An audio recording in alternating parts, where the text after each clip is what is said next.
Okay, so we're live. Skid Row's back. Whoa, check the size of that fella.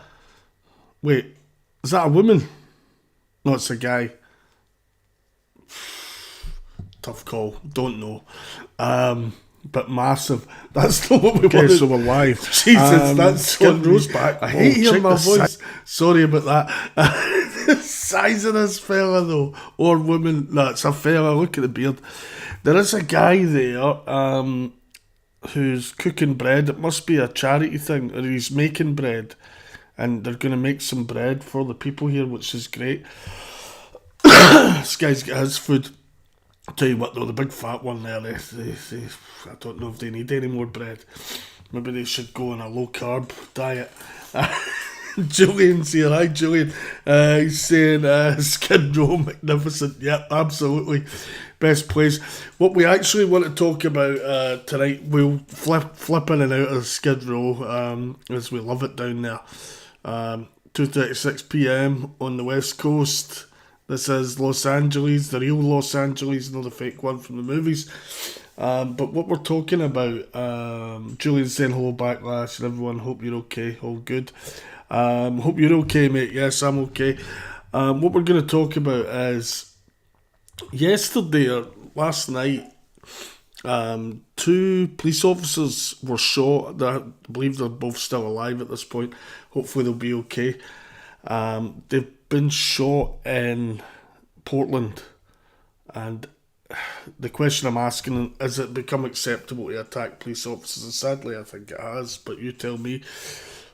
Let's watch it. Now, I missed this yesterday. I'd love to have been live, but I don't know if you saw my last stream about 4 days ago. I had an incredible cold coming on, so I've not been on. But let's get to it. I've got them lined up. So this is from as it was breaking yesterday. So we'll watch a bit of this and just get the details of it. They've put out a picture of the guy, and if you look at the thumbnail for the video, that's a picture of the guy that shot the two cops, or that they think did anyway, and they're still looking for him. They've not found him. Them wee Chinese fellas are doing a great job making all the bread for these people here.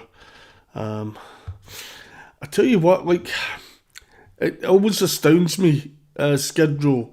Let's just have a quick look at Kensington.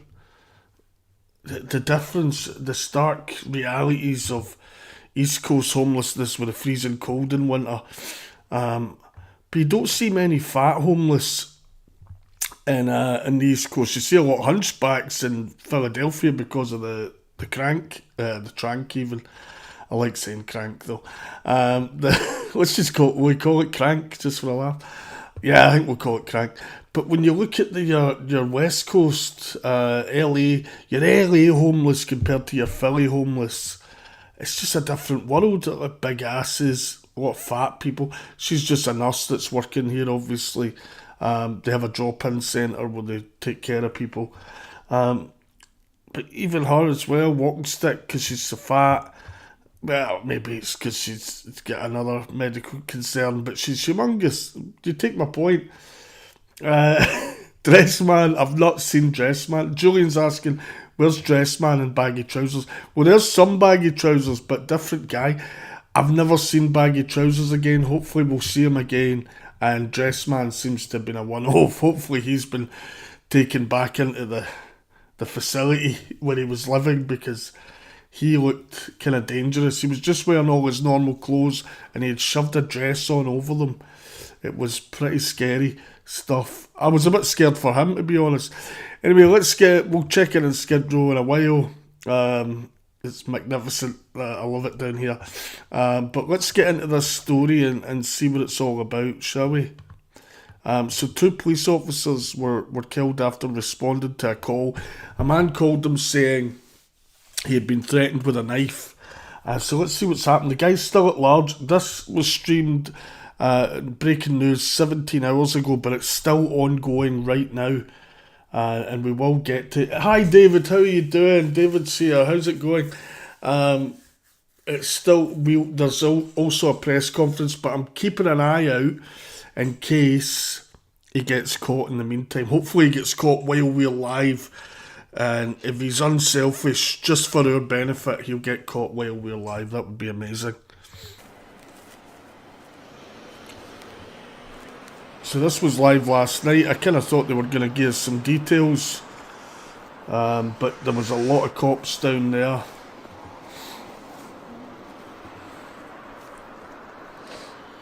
By the way, out of the UK, just while we're watching this, did anybody see the wacky Albanian? All right, hello everyone. Oh, here we go. Every one Let's of you hear watching this. us live on K2.com and on YouTube. I am Victor Park here in the Loy District, and we are here because there is an extremely huge police presence. I'm here at the corner of, I believe it's 14th and Wielder.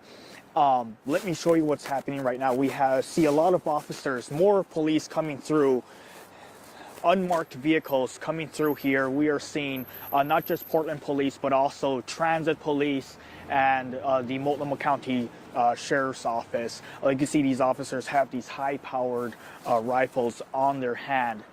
They are searching for someone, and I know this because I was at the corner of 21st and Clackamas, again near the Loy District, and an officer was telling people, there was a couple walking with their dog, and the officer was telling them, you need to get back inside, it is not safe to be out right now. Then the officer turned to me and said, you need to get out of the area because you are in the perimeter, it is not safe. And so we obviously left. And so they are obviously searching for someone. Why? It is what we are trying to figure out right now. We're trying to get officials to tell us exactly what is happening. It is an extremely big police presence here in the Loy District. We have the access to the, it's called BOEC. It is basically the dispatch. And it's showing at least 64 units have responded to this area. 64 is a lot. It is something extremely rare, but that is what we're seeing right now. My photographer also saw 2 ambulances going with their lights and sirens into the area. Again, it is a big police presence. They have crime scene tape up surrounding this area. Again, this is at the corner of Northeast 14th and Wheeler. This is right, in the heart of the Loy District. It is a very densely populated area. A lot of people who live here, a lot of businesses, a lot of apartments, and a lot of homes. Hey Eli, how are you doing? But as you see, almost every single block at least between 14th and all the way to at least, I want to say 28th Avenue is when they have it. Eli saying, sorry, I misread the poll, so I'm the dumbass who said no, hope you're all doing well. The poll's asking, has it become acceptable to attack police officers? Sadly, I think it has. Now, in our poll, we've got 67% have said yes out of 3 votes, and 33% Eli has said no. Look, fair play to you, Eli, just if that's going to be the case, at least justify it. Eli saying, yeah, he's okay. I'm okay. My job's a bit in the air at the moment, so it's a bit stressful, but I'll survive. Yeah, I get you. That's modern life, mate. Sadly, there's very few forever jobs nowadays. It's not a good thing. I'm sorry to hear that, mate. I hope it pans out, honestly, and keep me up to date. Anyone, by the way, can get us at backlashstories@gmail.com. I've not caught up with those emails yet, but I will do. I promise you I will do. I've just been off the boil again. So basically what's happened here is a couple of police officers have been shot when responding to a call. They're both alive. Responded to a call. Someone placed a call saying someone he doesn't know is trying to attack him with a knife. They've responded and were ambushed by the guy apparently. But so we're just catching up on all the details here. These were some live streams about it from KATU News out of Portland. Blocked off. They have units at each block. And many of these officers have those high-powered rifles out. Some of them also wearing what you might see in a riot, that kind of gear with the helmets, the tactical gear.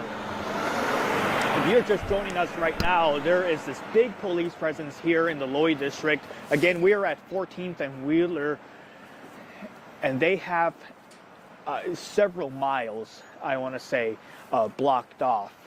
It is not just Portland police.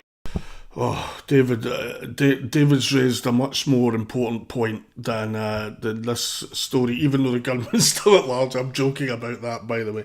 Hopefully they catch him soon. Because if you shoot a police officer, you shoot anyone. That's the reality here. David said, I'm still recovering from having to watch Starfleet Academy, the worst TV show ever made. Do you know, I saw today, I didn't have much time, I saw half of a video about Starfleet Academy from Nerdrotic. Great channel, by the way, check him out, he's a lot of fun. He's a reformed character, he used to be a drug addict, went to prison, etc., and then got his life together, opened a comic book store, etc., and then skip to the end, he's now a massive YouTuber. He's doing great. It doesn't look good, that show, from what Nerdrotic was saying about it. Starfleet Academy looks pretty shocking, by the way. But it's all... So, David, feel free to give us your report on it and we will read it out, and it can be the backlash review of the show. I give you full authority that your version of what you tell us about that show will be our official opinion, because I'm not going to watch that crap. Julie said, I've not seen it, sounds like I was lucky. I think you were, Julian. Eli said, wash your eyes and drink liquor, mate. I heard that there was like a whole thing about building a wall and etc. within it, very on the nose type of stuff. Apparently, it just everything. The Hollywood people are so infected by their politics that they just don't live in the real world at all. The rest days are down here going, just take a day off. Julian says some great new alien conspiracy stuff on Netflix, and we'll be doing more of that here as well, Julian.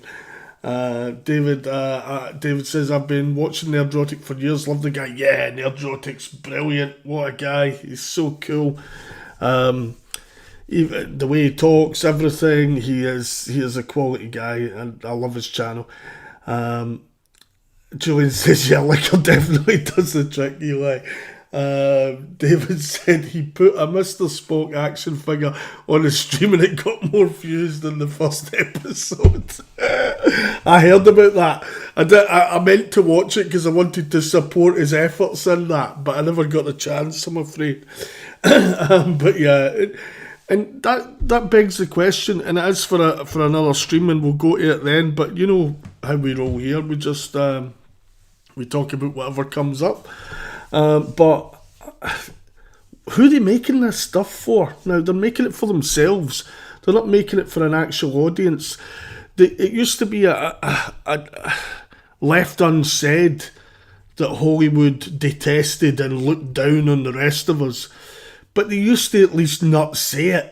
Do you know what I mean? And just make entertainment to keep us dulled or whatever, or keep us occupied, and at least make stuff we wanted to buy. Now they make stuff and tell us that we have to buy it, and if we don't buy it, we're bad people, etc. It's pretty shocking that that's the reality, that they've spent so long being told how great they are and how right they are about everything, that they feel like they're the moral betters of everyone else, don't have any lived experience that other people have, and more it's full of nepo babies and people who are already within that industry. So it's very rare an outsider breaks in and breaks up the monotony of it. It used to be full of mavericks, Hollywood, people like Clint Eastwood, etc., who would have different views. James Woods, another one. But now it's all very samey. It's very rare that someone breaks in and is just such a big star they have to put up with their opinions. A good example of that in more modern times, but even still, he's getting on, is Billy Bob Thornton. But he chooses not to live in Hollywood. Rob Schneider doesn't get to be in the big movies anymore unless it's Adam Sandler, his mate, because they don't like his opinions. But yeah, it's I don't know who they're making the movies for anymore. David said, so this if this tickles your fancy, I say go for it, because what David's saying, his review of Starfleet Academy is, it is I've lost it. Hang on. Where did it go? First of all, he said his detailed review, it's utter shite. So there you go. Now, and if they won, he did have a really good line here where that I've lost though. He also said it's usual woke crap, little digs against Trump and Conservatives. Yeah, and that's just what they do. If they just want to be the advertising arm for the marketing arm for the Democrat Party, then just be that. But don't think that means people need to buy it. David said even Greg Gutfeld mentioned his Mr. Spock. That is quality. Gutfeld's another guy who's huge now.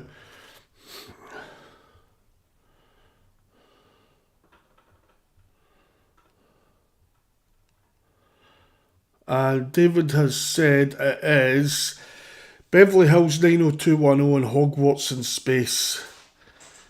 And he's also said Shatner's slagged it off. Good.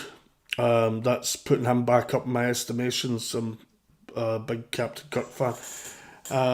Julian said Disney's taking over the world, mate. Disney will only take over the world if they go back to being family orientated, or else they are finished, by the way. David's saying now the Academy cadets are supposed to be educated and intelligent. One goes to the medic as she thinks she has swallowed her. Oh god, I can't even. She's swallowed her comm badge. Essentially, your mobile phone. They're very small, and she's swallowed it.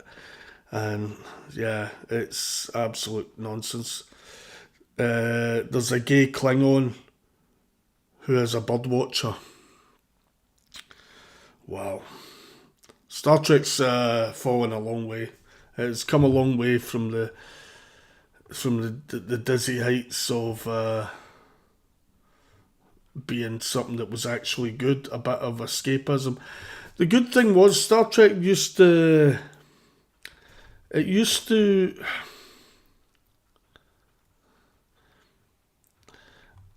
explore social issues, and when some of them were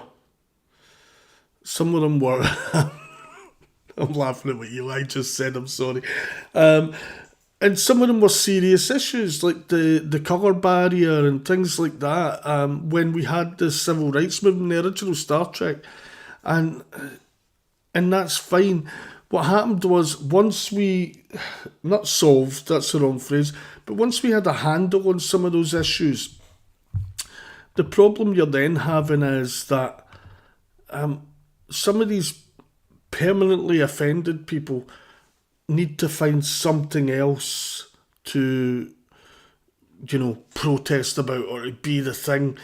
Like the way that people are describing where people are removed to by ICE as concentration camps, and you're like, are you literally insane? You clearly have no concept as to what a concentration camp was. It's disgusting that you're talking about it in those terms. It's not good enough. For example, there was a comedian I saw recently. He's a really funny guy. I made a short about him. But he was saying how it feels in politics these days, and I think it describes it perfectly about that. There always has to be something to protest against. Is that what they say now? And I think it's why a lot of traditional liberals like myself have ended up by happenstance on the same side as fiscal conservatives, where fiscal conservatives like Trump are out there going, right, how can we help everybody to succeed and make everybody a bit richer? Seems to be the vibe from them. And then you go to the liberal side, which is a nonsense to call them that. I'm an old-fashioned liberal. They are not liberals. They are totalitarian fascists in reality. but let's call them liberals for a laugh. They're there going, you're like, what we going to do about the cost of living? And they're like, what about Gaza? What about trans people? And you're like, that's not what I asked you. I asked you what we're going to do about the fact that people here can't afford their lives anymore, and everybody's a paycheck away from ending up this here in Skid Row. Do you know what I mean? They're they're not. They don't have answers to these things, and there's massive corruption with how the money's spent. Los Angeles and how California in general has spent the money that was meant for the homeless. There's a massive fraud there that will be even bigger than the Minnesota fraud. But unless Republicans can get some sort of control there, it'll be covered up because it'll make the Democrats look unelectable. If you think Minnesota's making them look bad, this is a whole other level. David's saying, yeah, and that, David, that's the point I was thinking about when I was saying Star Trek used to cover actual social issues. And it used to be groundbreaking in a real way, not this petty crap that's just partisan politics. They don't realise that being a partisan political hack isn't the same thing as talking about serious social issues. You're saying the first interracial kiss between Kirk and Uhura was on screen. Yes, and it was groundbreaking, and they normalised that for people in a great way, and that was a brilliant thing to have done. The stuff now is just about being partisan political hacks, not about actual freedoms and the fact that people were segregated in some states then. So let me stop rabbiting on. I'll catch up in the rest of the chat here. If you're new here, by the way, if you put a message in the chat and it's something we want to talk about, we will talk about it. So feel free to chime in. Don't forget to like, share, subscribe, all of that amazing stuff. Let me try and catch up. Eli's saying OMG doesn't like the idea of that show at all. David said they also dropped names of old Star Trek characters to fool old fans into watching. Of course they do, but that's what all these shows have been doing for years. South Park coined it brilliantly with the member berries. Remember Star Wars? I remember. And that's all they'll be doing there. Remember Spock? I remember. It's just that, isn't it? Do you know what I mean? That's all they can do. And it's the same with the new Star Trek movies. When they made them, they put the original three that were people's heroes growing up in them and just make them look like silly old people, old fuddy-duddy old people, and killed them all off in just pretty pathetic ways. It was garbage. Every character's a stereotype and a trope. That's because that's what these people are that are writing it. They all make their sexual proclivities their identity, and they don't have personalities, so they don't know how to write a character. If you don't have a personality yourself, you've no chance of writing a character. Look at Tolkien. What a great old character that led an insane life. Perfect writer. There you go. Hemingway, same thing. Eli's saying, good to see Star Trek is taking the same path as Star Wars, just in case we weren't feeling included in the box of shame. Exactly, Eli, because everybody's got to be shamed into, there could be a guy walking along with a dress on and hairy legs, but that's a woman, and don't you say otherwise, Eli, you bigot. Then we got David saying, Academy is Star Trek without the star and without the Trek. Brilliant. That sounds great. Why did they not just remake Melrose Place or something then and stick all these wonderful people in that? Why do they have to do this? Because this way they get all the clout and they get the big paychecks, whereas if they were all just in some drama, even their own lunatic fans wouldn't watch it. Whereas the rest is, oh yeah, we'll watch Star Trek, we'll watch Star Wars. Now we won't. They've tarnished it so badly. Indiana Jones, they absolutely butchered him.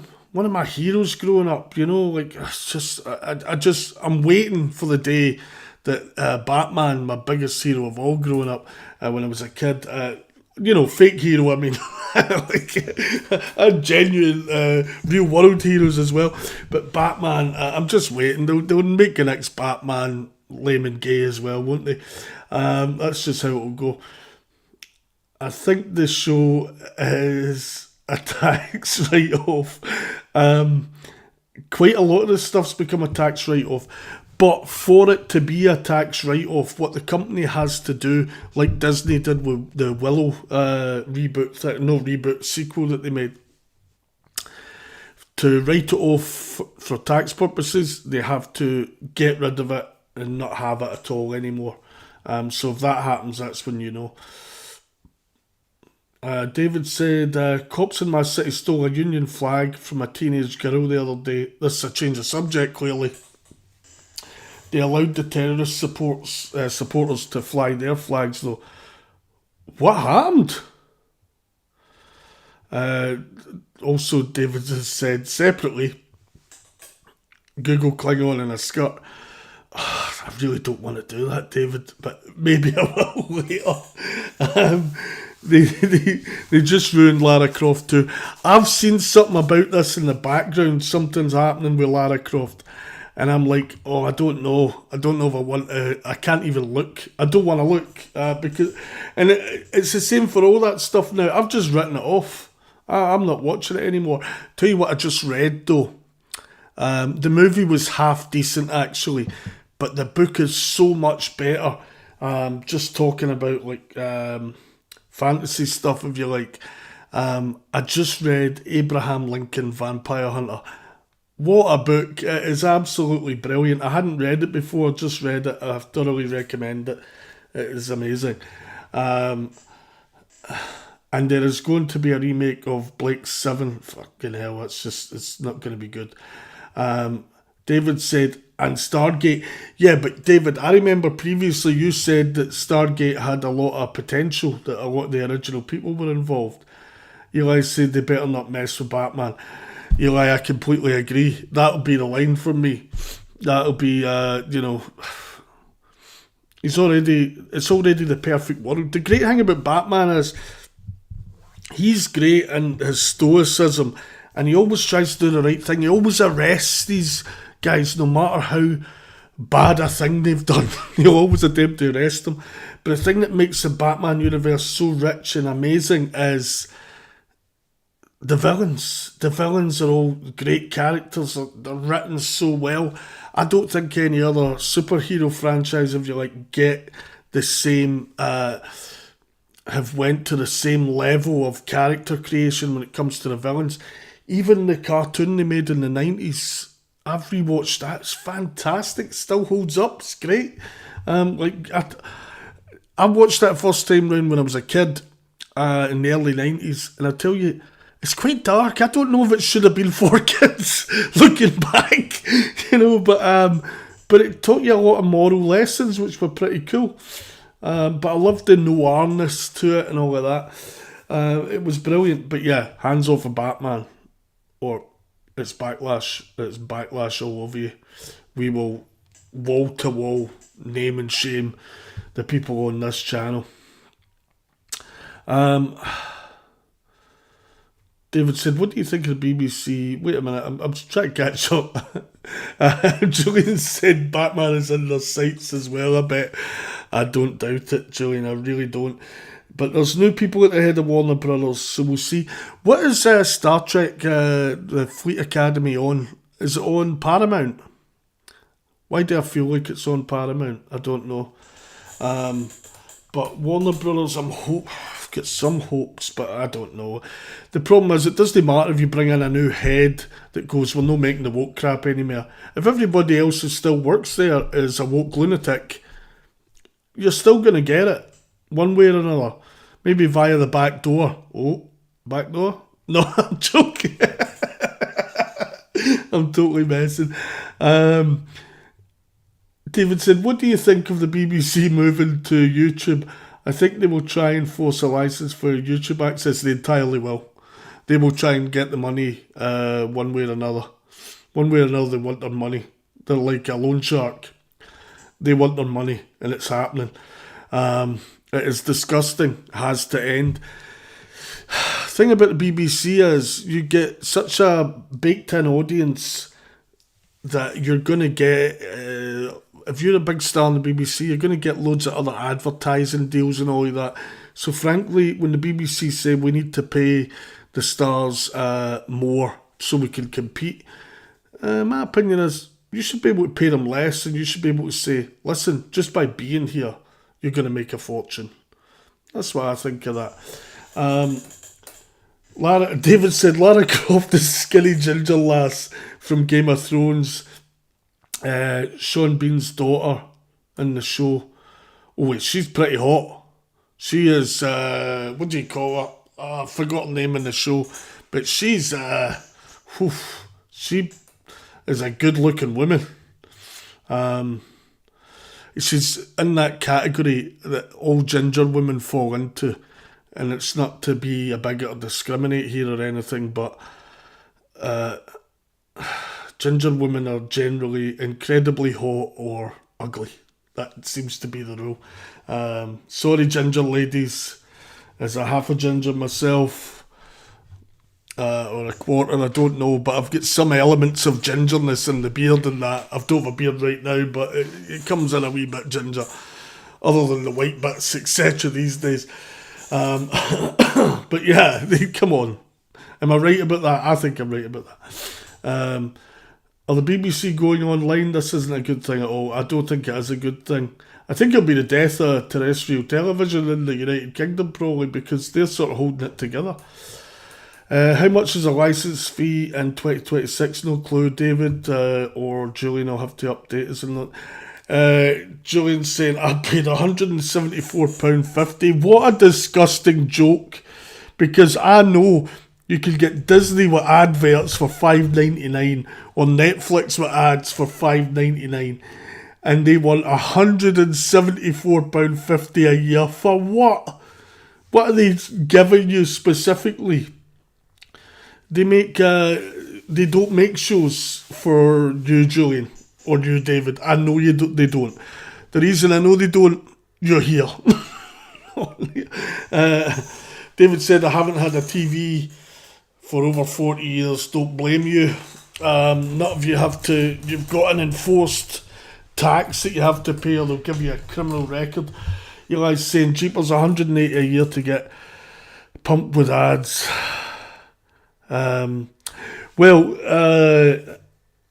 BBC doesn't have ads, but I was thinking about this the other day, and I had no one to say it to at the time, but I can say it now.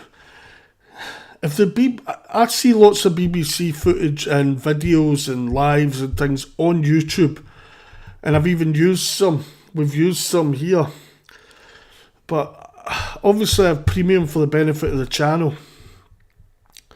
But do the BBC run ads on their YouTube videos?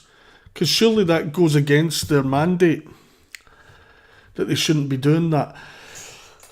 Anyway, that's a good question. But we went way off track here. We're not doing any new audience capture with this, but we're talking about license fee, Batman, Star Trek Fleet Academy, Nerdrotic, and 10 other things while watching Skid Row in the background. Phenomenal. I love it.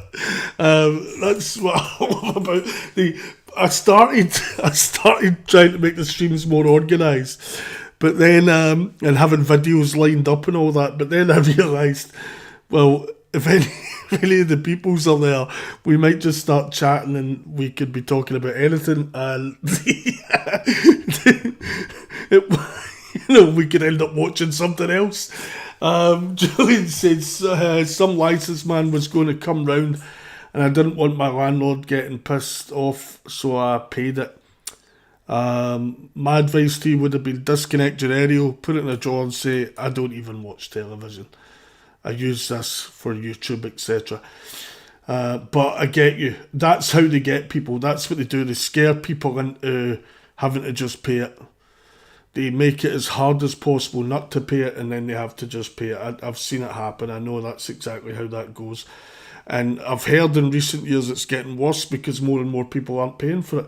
So their tactics are getting even more dodgy. David said, we don't know the deal BBC has with YouTube though. No, that's right, but their mandate is they're supposed to be a public broadcaster with no advertising. So if that's the case, if they're making money from ads on YouTube, then why do they need Julian's money?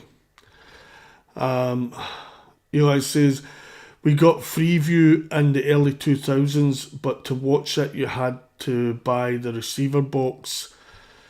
So I haven't had a TV since. Fair play to you. Maybe you've had a far more productive life than Eli. You're a more well-rounded character from not having to watch all the just garbage that is television now. I've not watched regular television for a long time. Watch the news. There's so many other ways to watch TV shows you want to watch or movies you want to watch that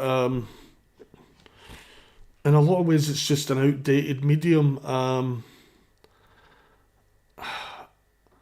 And when they make these things like the way they've done Doctor Who and things like that on the BBC, it's supposed to be for everyone, it's paid for by everyone, but it's very divisive. It's not a good thing at all. Excuse me. And then on top of that, like the United Kingdom with the BBC is a great example of this.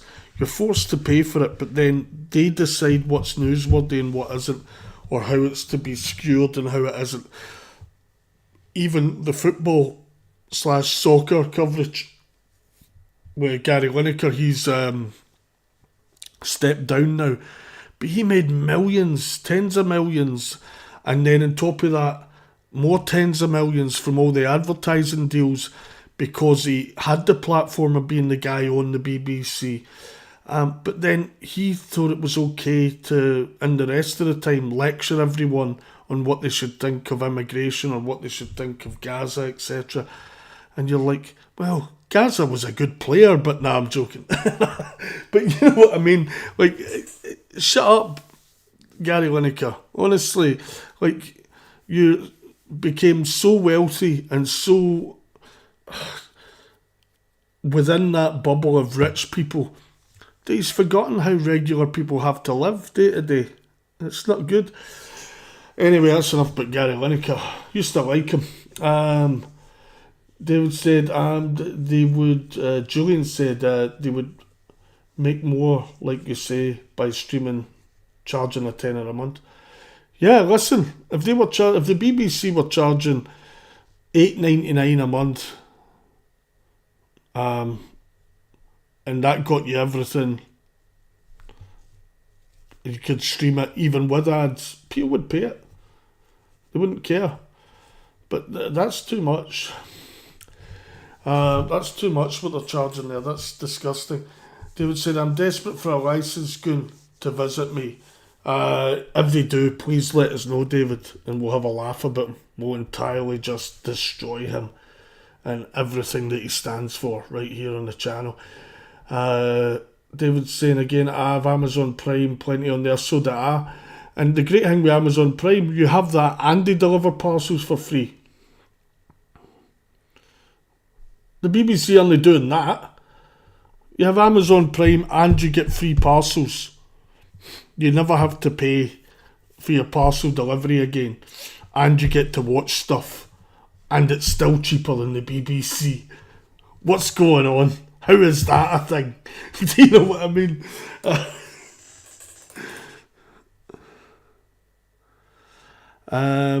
David's going to shout out here, Chili John Cairn is a good TV licensed YouTube channel.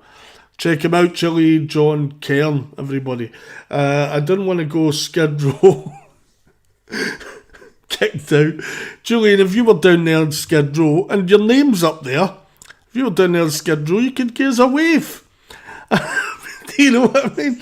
You could live chat with us in there. But at least they don't have to pay a license fee. Although, I'll tell you what, check out this amazing pork pie hat this guy's wearing. That's some quality stuff. You don't see them hats anymore. That's class. He's a class act, this guy. I'm a fan of this guy. Look at this. There is no danger that this is a homeless person. Look at the size of this behemoth. He's not homeless. He's not homeless at all. He eats the homeless, maybe, but that's not a homeless person. Come on. No way at all. Look at him. He's just standing there in front of them eating his sandwich, like, taunting them with it. Nah, they get fed plenty down here. That is one thing. In terms of charities, Skid Row LA, they get a lot of stuff off of people. You know, they do. And I mean, whatever that is he's eating, it looks gigantic. And his big ham hockey a hand there. Whereas here, these people, they get fuck all.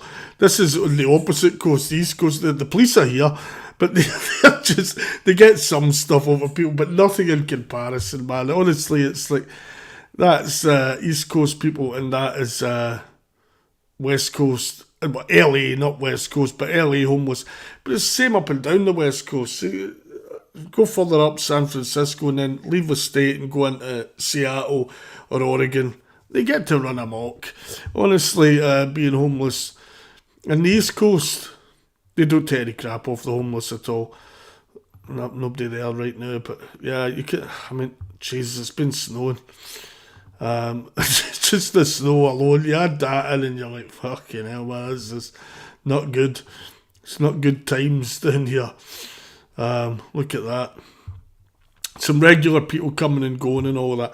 It's not like Skid Row where they've got an entirely dedicated area. If they sleep in certain bits, they get moved on and whatnot.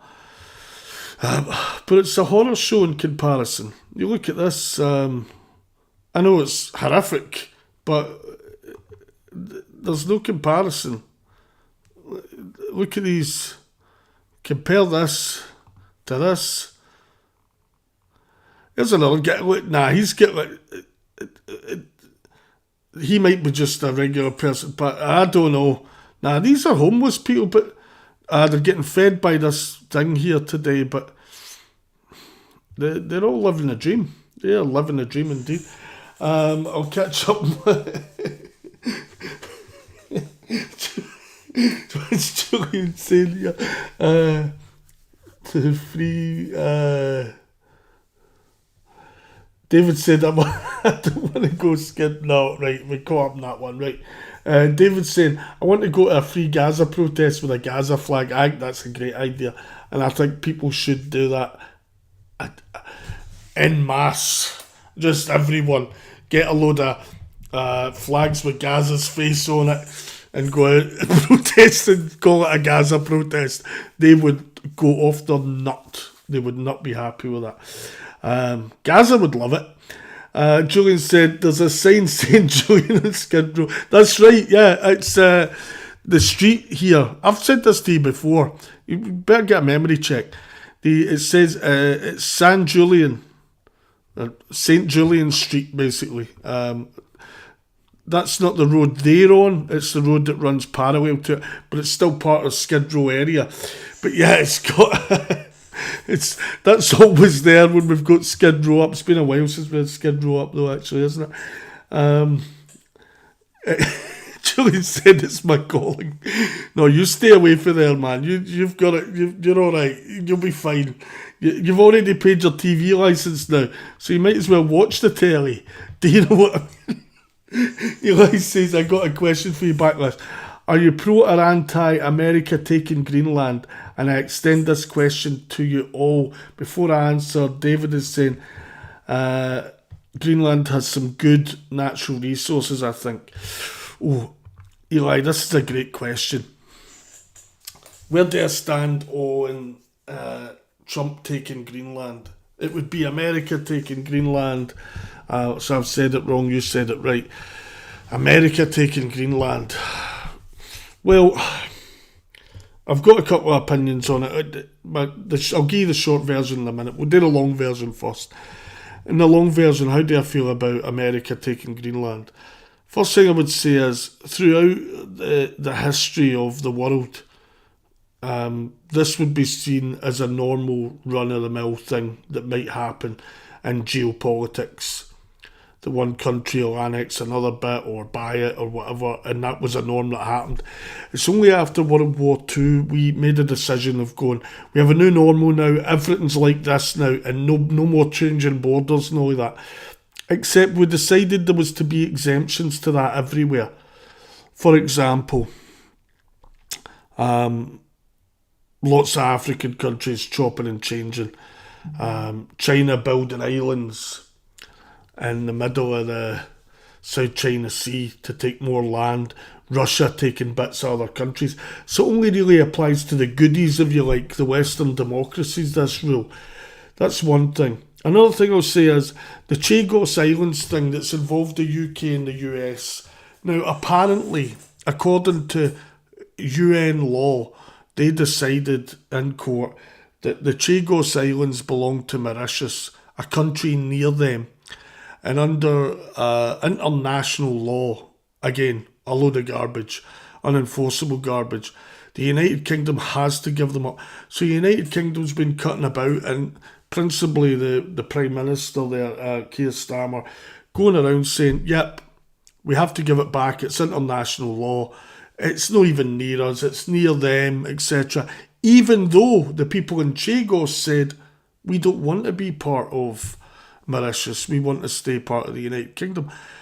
And David Cameron, Jesus Christ, aging myself, Keir Starmer, might as well be, same guy, just NPC Prime Ministers, they just both are. But he didn't care about giving the people of Chagos Islands a say in it. Now, with the Greenland issue, we don't even have to go to international law, the UN or anything, because Keir Starmer will tell you the people of Greenland should decide what happens to Greenland. But that wasn't the case for the people of the Chagos Islands. So where is the rule? What is the rule then? You know, who is it? Who gets to decide? Just on a case by case basis. We're making this stuff up as we go along then. Separately to that, do I think Denmark has the right to keep Greenland? Yes, but only if they recognise it's through colonialism. Because, you know, we slag colonialism all the time and all that, like it's still a thing and all the rest of it. And say, yeah, okay, but your colony, Greenland, where you colonised the people there. Do you know what I mean? It's just a farce. No, I don't. I think I get why Trump's wanting to do it, because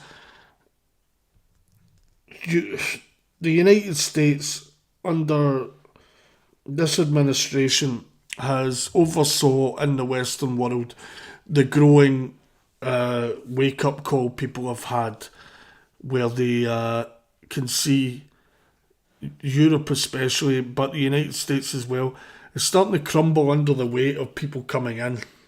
Too many people coming in illegally. And the problem with that is you end up undermining your own country. Well, the point is, if too many people migrate into Denmark, for example, then Denmark's politics change and they go, well, we don't like the United States so much. And that's the kind of fear the United States have of a changing Europe that will change its priorities towards the United States. So they want to be heavily focused on their own security.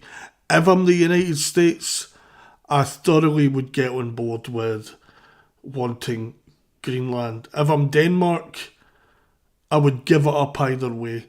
Let the people of Greenland have an independence referendum. If they decide to stay with Greenland, then that's how it should go. They should stay with Greenland. But the reality of just they've let the status quo go for way too long, and the United States have defended countries like Denmark for way too long, have been Denmark's security blanket for way too long, for no benefit whatsoever. What have the United States gained from that? a load of people in Denmark cutting about laughing, going, oh, can't believe they elected this idiot Trump. The only reason Americans are idiots is because they've backed your defence since the end of World War II without you having to do anything about it, Denmark. And all of NATO should have to take their own defence more seriously. And if they had done, Russia wouldn't have invaded Ukraine in the first place.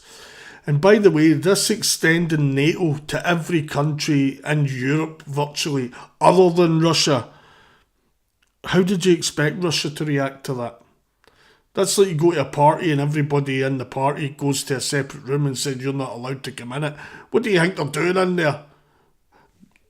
Having good intentions towards you?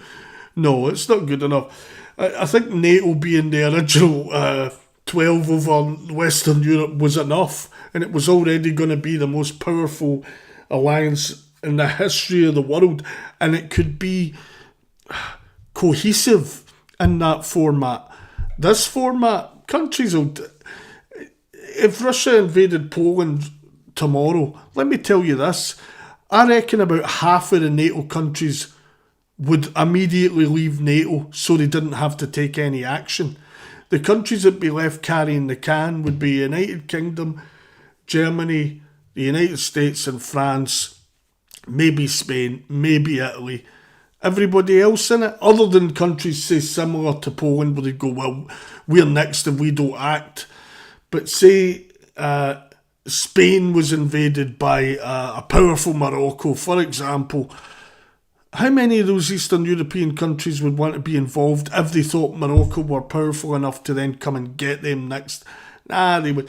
I think it would fall apart. I think when it was a more cohesive alliance that actually took their defence seriously, then it was a serious thing. But let's all be entirely honest here. NATO has only ever been a strong alliance between the United Kingdom and the United States. That's NATO, and that's the backbone of NATO. And like the United States, the United Kingdom has been used and abused by everyone else in that alliance and everyone else in the European Union to benefit them and not benefit the United Kingdom. The United Kingdom's in a managed decline. That's no something that's disputable. That's just a fact. I'm going on and you're chatting. Sorry, but so my opinion is, if I'm the United States, I understand the inclination to go after Greenland for purposes of this Golden Dome missile system, especially with how China and Russia talk these days. Especially Russia. They bring up nuclear weapons on the daily. Just casually like that. Do you know what I mean? Like, well, we do have nuclear weapons. Just casually they bring it up like, yeah. They make, on their own television, they make threats about what would be left of Britain if they decided to bomb them tomorrow. Wouldn't be as straightforward as they think. And the right to respond that the Trident submarines give the United Kingdom is no country would be stupid enough to nuke the United Kingdom, because you can nuke the whole of the United Kingdom, they can still respond, and would. Believe me, if I'm the captain of one of them subs and the United Kingdom got nuked, I'm douching every weapon I've got right off of that country. Just everything. Absolutely smashing it. But what do I think of it? No, I think what the United States should do is look for a reorganised alliance within NATO that's more cohesive, and they shouldn't be pursuing just taking Greenland. I don't think that's entirely right to do to one of your allies. I think it's the kind of thing the Soviet Union would have done to a Warsaw Pact member, saying, for the defence of the Soviet Union, we need a piece of that, of your country. So I don't think it's right. But by the same hand, then that makes it not right that the Chagos Islands get given away. Can't have it both ways. I think the people of Greenland should decide their future. That's what we built Western democracies on. I think it's up to them. So that should have been the case for the Chagos Islands too. Eli's asking a great question and a very serious question that requires answering. He says, what the fuck even is Starmer? An alien or just brain dead cunt? Well, in answer to your question, Eli, I think he is someone that knows he's got so many members of parliament that he doesn't have to actually care about what the majority of the British public think. And he only has to care about what his champagne socialist liberal elite, London-centric group of celebrity pals and Amnesty International members, what they want and think. He barely has come out and spoke to the public about any of the grave threats facing the British public, but he's decided to come out and make a public speech about the whole nation's against this Greenland thing. I don't think they are, sadly, Keir Starmer, and I might be unpopular saying I don't think the United States should be taking Greenland, but I also don't want Keir Starmer speaking for anything that I think would be my example of him. And also, here's a serious question Keir Starmer should have to ask himself. If you end up in a war with anyone, and you talk about the nation and all of that, you couldn't even describe what being British is anymore. He definitely couldn't. And he'll say something like Britain is multiculturalism. Multiculturalism is our strength, etc. Well, get those multiculturalist people that came in to do your fighting for you. Don't rely on actually British young men and women to go and do your fighting. Because I think you're finding that you're increasingly in short supply of people who want to fight for a country that doesn't listen to them or respect them or care. What would you be fighting for? More migrant hotels? More rape gangs ignored? That's the freedoms you'd be fighting for? No, that's ridiculous. I wouldn't fight for that. Call me up, I'm not going back. I'm not fighting for you. I wouldn't do anything for that guy. There's no chance at all.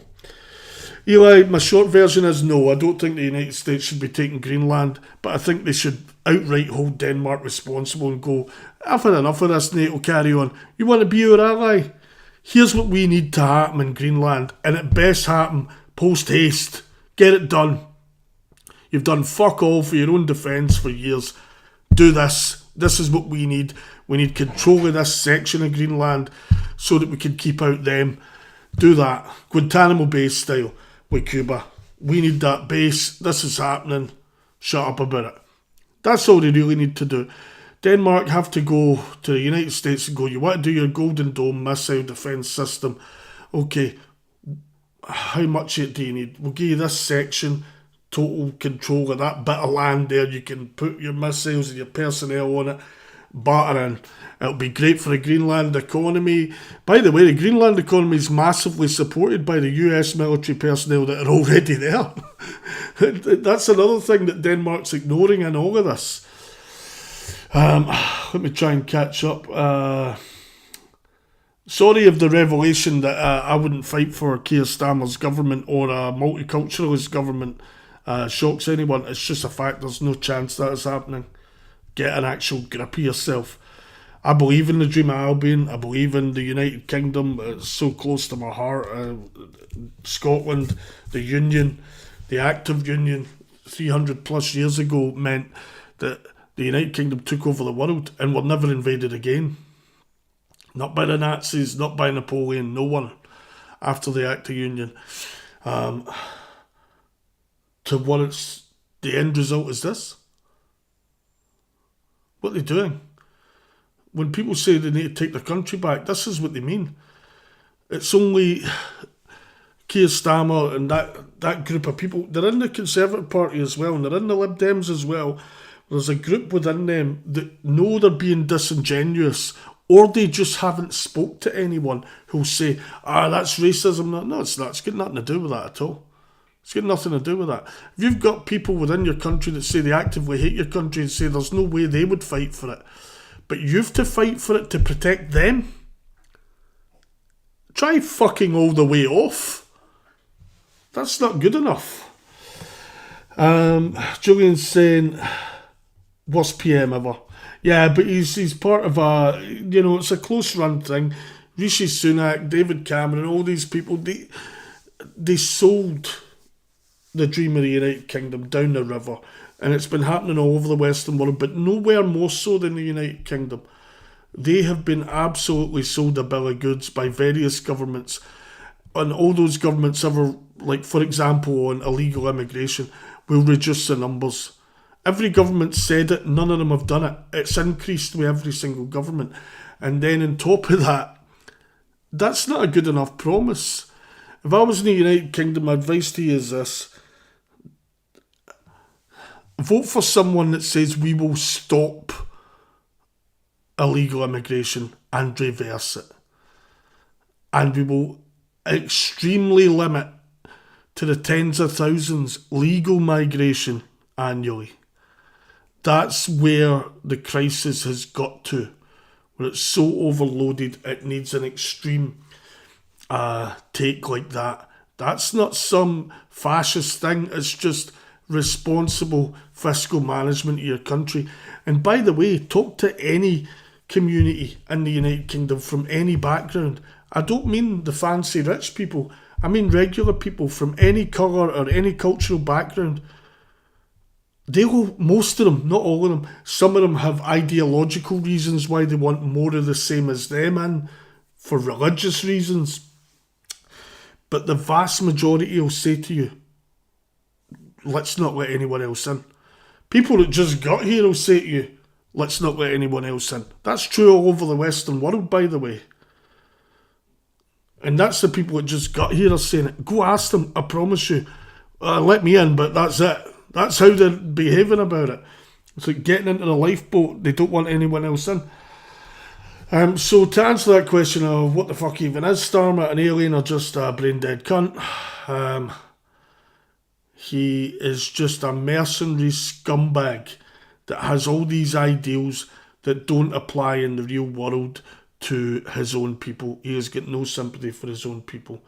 So based on the two options you gave me, I'm going to have to go brain dead cunt, Eli. Moving on, Julian said both Eli is Julian's opinion. He is absolutely hated by British people, which is why he keeps the left and Islam sweet for their vote. But he got in on lowest turnout and votes. So, yeah, it was very... the problem with the first past the post, with no proportional section, second vote preferences and all of that, a third of the vote will get you a landslide election victory. It is shocking. It's a stupid way to go about it. It has to change. It absolutely has to change. Like a lot of things in the United Kingdom, like needing a constitution. I tell you what, we started off this stream talking about the guy that sit large because he shot two cops in Portland last night. He's probably been caught. I've rabbited on that much. Julian, you might be right. Something to that way. Yeah, he probably has a bit of both. David said, we can only put 5,000-6,000 troops on the front line. That's all the ready troops we have.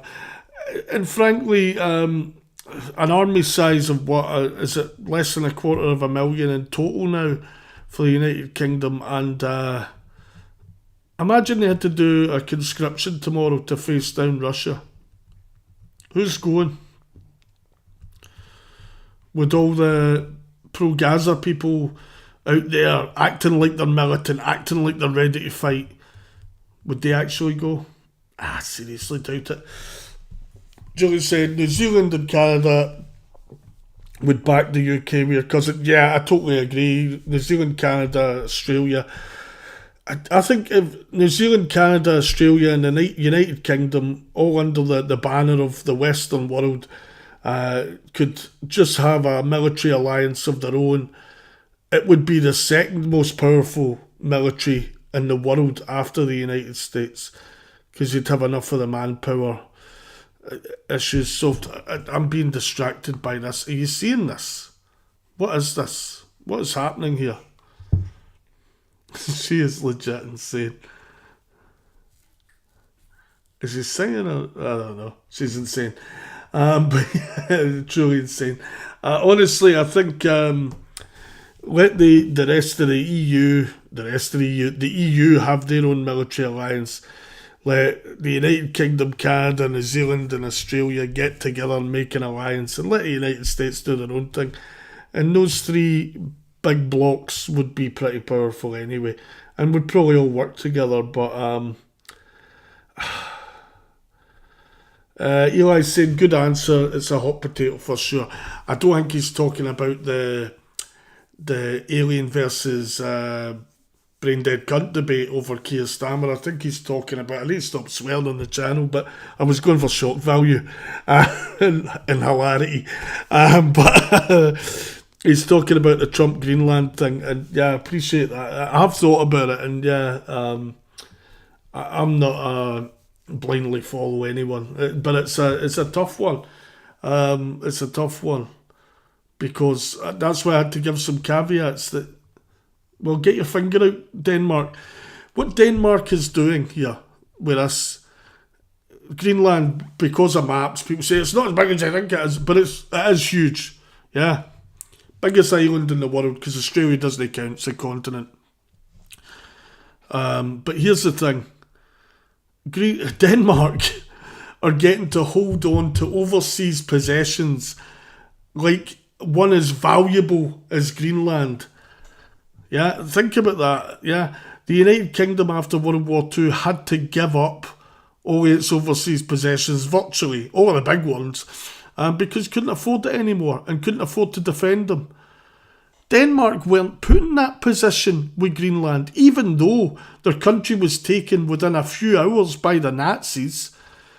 The United Kingdom, Canada and the United States protected their overseas assets, and then after World War II, Greenland's returned to them. And they get to keep Greenland without having the military might to keep it out of the hands of China or Russia by themselves for the past 60, 70 years. It's a bit rich for them not to have a much bigger army and not to be showing they can actually defend their own borders and territorial integrity from the rest of the world. The United Kingdom's had to face that. Falklands War. Argentina tried to just take it. We had to prove we could go and do it. Did Denmark come and help us out? Denmark send their navy and their soldiers down to the Falklands? Nah, they'd have been like, it's colonialism. They shouldn't have it anyway. Comes to Greenland though. Oh, it's not colonialism. It's problematic. And by the way, people are always trying to make out Trump stupid. It's incredibly clever that Trump's able to raise this issue, because if people aren't being disingenuous, then they are going to, some of the points I've just raised, they are going to need to seriously talk about. If you're not being disingenuous, that is. You have to seriously talk about, well, wait a minute, why does Denmark still control Greenland? It couldn't keep it by military force. We had to do it for them. And surely if there's an example of colonialism, this is it. You look at the Falkland Islands with Great Britain, they were empty. We populated them. Yeah. Greenland wasn't empty. It had a native population. Native Greenlanders, if you like. Where they gave an option, where they gave a vote when Denmark steamed in there because they had guns and they didn't. Nah, they weren't given an option at all. Let me catch up news, but first, sorry, I'm going to be informal here and just... My cat is deciding he might want out. Just thinking about it.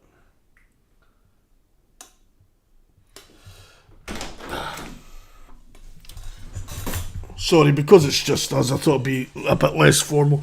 Yeah, Cat thought about wanting out, now he's changed his mind. Once he saw it was a bit cold, he's like, nah, I'm not going to bother. Right, let me see. David's saying, I saw... Dom, wait, what are we talking about? We have about 70,000 in the army. I think that is disgusting, David. David's saying that 70,000... I'm guessing he means combat capable in the army. That's terrifying. It's more than Denmark have, though. Way more than Denmark have, and they're not willing to defend themselves. Julian said, we be relying on New Zealand and Canada and US to help us, who all three have magnificent armies, military.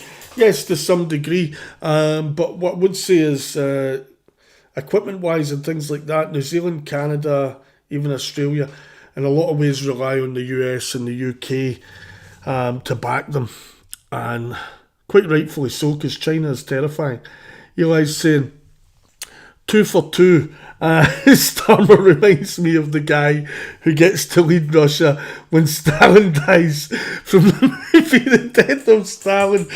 Mate, you've actually no idea, Eli. I just rewatched that last week, and about 3 weeks before that I'd watched it then. What a movie. You make me want to watch it now. If you've not seen Death of Stalin, after this stream, immediately go and do yourself a favour and watch Death of Stalin. It is phenomenal. But yeah, what was his name? Malinov, the real guy from history. Why do you think that dumpling was Stalin's deputy? Because Stalin was a control freak. He needed a complete dumpling as his second in charge, because he wouldn't even dream of having the stones to try and take him out of the picture. Death of Stalin, watch it, it's brilliant. They condensed the history of what happened after Stalin died into like a couple of, a few days, if you like, maybe a week or so. But it's done fantastically well. It's so good. Arnaldo Iannucci, it's just a really smart guy. Julian's in saying, so we're hopping subjects back again. And Australia have a top military they would help. Yes, and we're all allies. But I think a far more effective alliance would be the US, the UK, Canada, Australia, and New Zealand. And they have a sort of loose alliance already. And obviously Canada, US, UK are in NATO, but separately to that, what do they call it? Because they all do intelligence sharing and all of that. What do they call it? The Five Eyes. And we're all in that together. That's a much better alliance than NATO. And it's an alliance that's provenly in 2 world wars backed each other up. So you've got definitive proof that they would. Julian says Starmer thinks he is a big man threatening Russia, but strips our military better. Yeah, listen, Starmer is indicative of all of the rest of NATO. They write a lot of checks their own arses couldn't cash. They write a lot of checks in the US's name when it comes to threatening military force. They're all protected, like it or not, it's just a truth, by US military might. They don't stand alone. That's why it makes it even more frustrating for America, understandably, that these people don't all immediately fall in line every time the US barks. They should, because they all immediately, every one of NATO rely in total in the United States backing in any sort of military situation. But that's just the reality. Eli says, I don't know, man. I look at the youth of New Zealand and I see the same thing. They always wait for someone else to deal with a problem. That's what's happening all over the Western world. But that's because you've diluted the original country you built, and it's the same for the whole Western world. So you've got X amount of people that feel totally aggrieved and feel like they don't belong to the country and they shouldn't have to fight for it.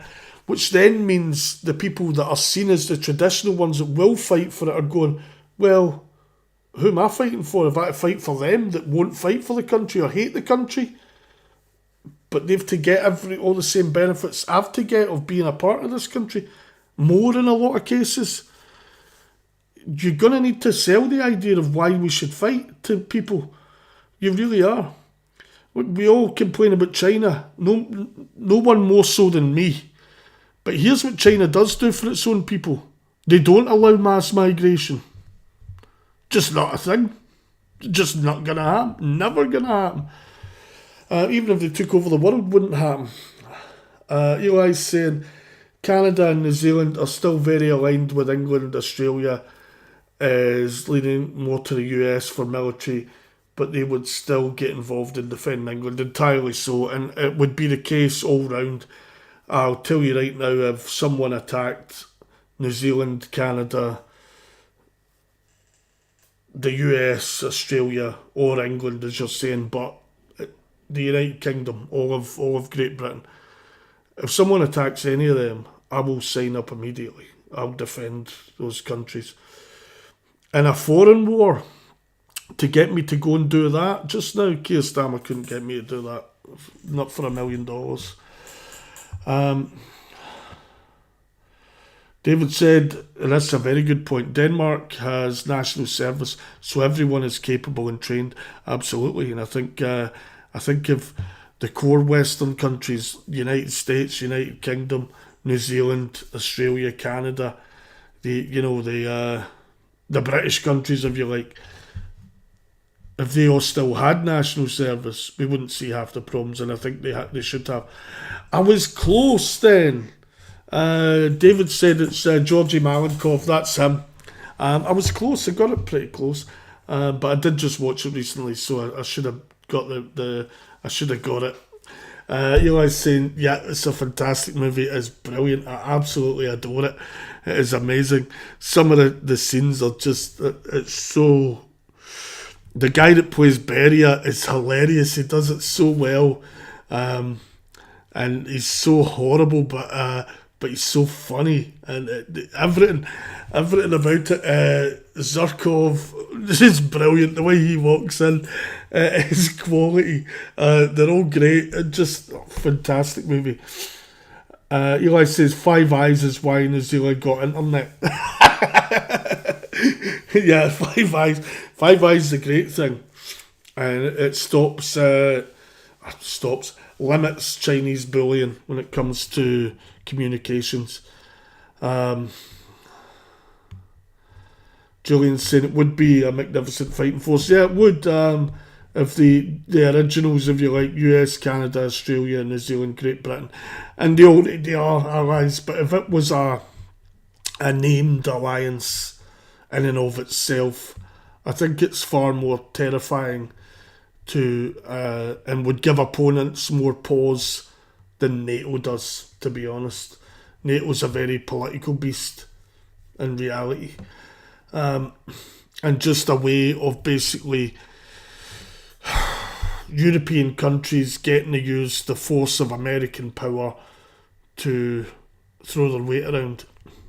It's very political. It's not a realistic, genuine alliance at all, in my opinion. It's not what it's become. It used to be. Julian again saying, we basically are an alliance now. We would all defend each other. Exactly what I was just saying. That's exactly right. So, we've conquered the... I think this started by David mentioning Starfleet Academy. I tell you, let's get back to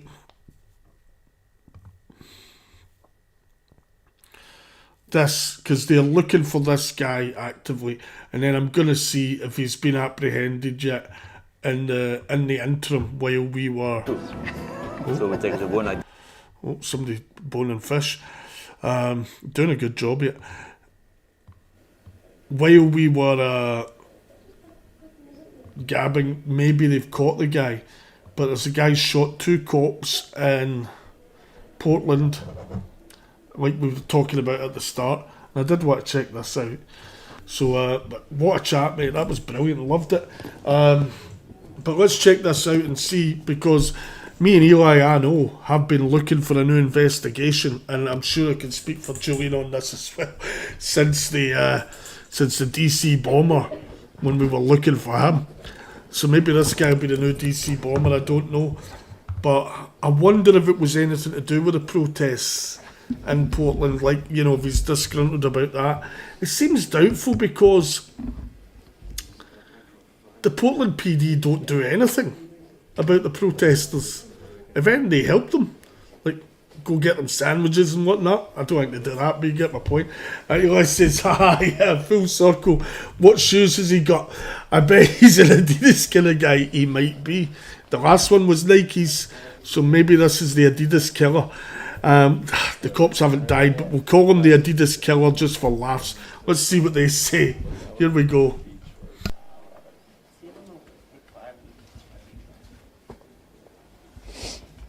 All right, everyone good back there? All right.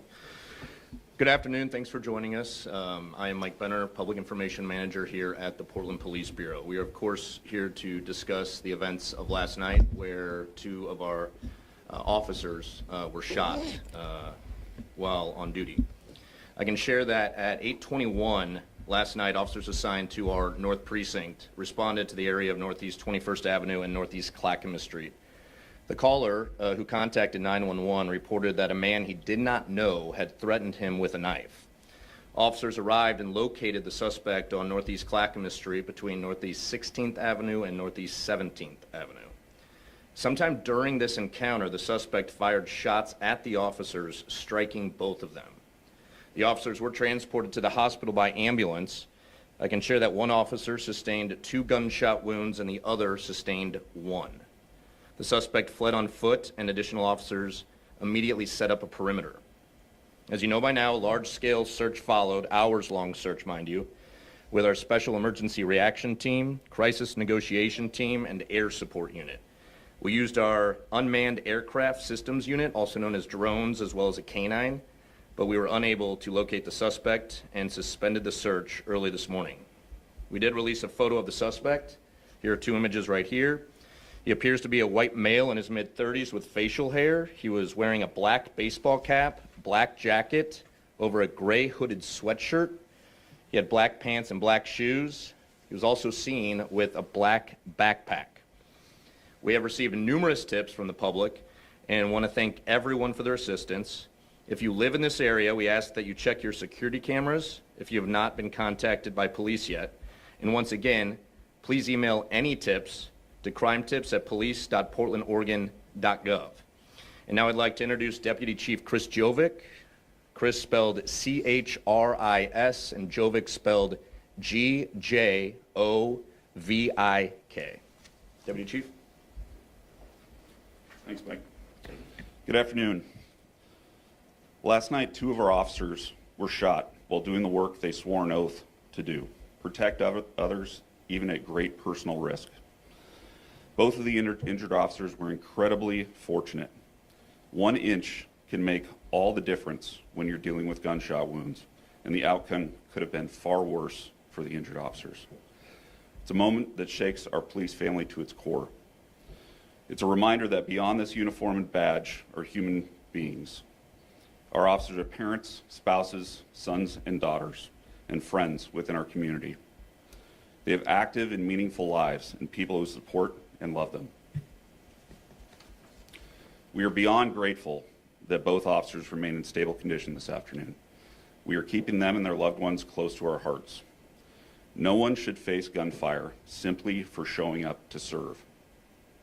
I'm incredibly proud of the courage shown by our officers involved and by every member of PPB who ran to danger to help their coworkers and the community.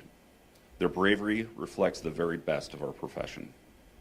We are incredibly appreciative of our support shown by the community. Mayor Wilson, DA Vasquez, other elected officials, and members of our law enforcement community have reached out in support. But lastly, I want to speak directly to the people who live and work in the Sullivan's Gulch neighborhood. I know the fear and uncertainty you're feeling right now is very real. While we haven't apprehended the suspect responsible, we want to assure you that we have dedicated homicide detectives and officers assigned to this case, and we will pursue all leads to bring this person into custody as quickly as possible. You may see an increased presence, police presence in the area as we work to solve this case. And please know that if we had information that suggested an immediate risk to the public, we would put that information out to you for your safety. And once again, if you saw anything or have security footage of the incident, please contact us through our tip line. Thank you, and now I'd like to introduce DA Nathan Vasquez.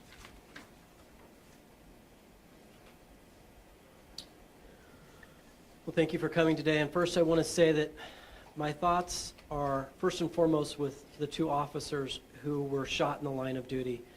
I was shocked when I received this news last night. And I can tell you that my wife and I are so grateful that they survived and that they're on the path to recovery. The outcome is truly a testament to their strength, their teamwork to take care of fellow officers, and really the life-saving effort that was put forward. This is a horrific reminder of the dangers that they face. These officers put themselves in harm's way to protect our community, our families. And what happened to them? This was a serious act of violence that will be treated with the utmost gravity. And I'll tell you that an attack on law enforcement is an attack on the safety of this community. Our office is working closely with the investigators to ensure that the facts are thoroughly gathered and that we will pursue full accountability in the justice system. When this person is apprehended, my office will hold him accountable to the fullest extent of the law. To the officers and their families, you have my full support and the full support of my office. We will stand with you, and we are committed to seeing this person held accountable. Thank you.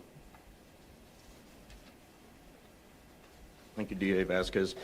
Before we open it up to Q&A, I want to address one of the questions that I received numerous times today, and that was how often something like this happens. I can tell you that the last time PBB had an officer shot and injured in the line of duty was August of 2021. And the last time we lost an officer to gunfire in the line of duty was January of 1998. One of the follow-up questions I've been receiving is how often do our officers come under fire and have deadly force used against them? It is numerous times over recent years, but we don't have those numbers readily available. But I do have someone working on that right now and can hopefully share that by late afternoon in time for the newscasts. With that, we will open up to Q&A. Please understand that we are in the throes of it right now. We have people on the street working this case actively as we speak, so there's not a whole lot more we can share beyond what we did, but we're happy to entertain some questions. How exactly are you going to find this person? Like, what's the strategy there, given the description you've given in the grainy kind of photo? Like, where is that? What's the status there, and what are the challenges there? It's good work, Yeah, I mean, this is our strategy, right? We're putting out information for the public to respond to. We've received numerous tips from the area residents and from people outside of that area.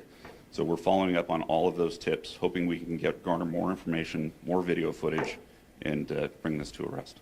Was there any return gunfire from the police? There was no exchange of gunfire. The threat to the individual who called this in, was it done in conjunction with some kind of theft? Were they trying to steal something from that individual? I have no information regarding that.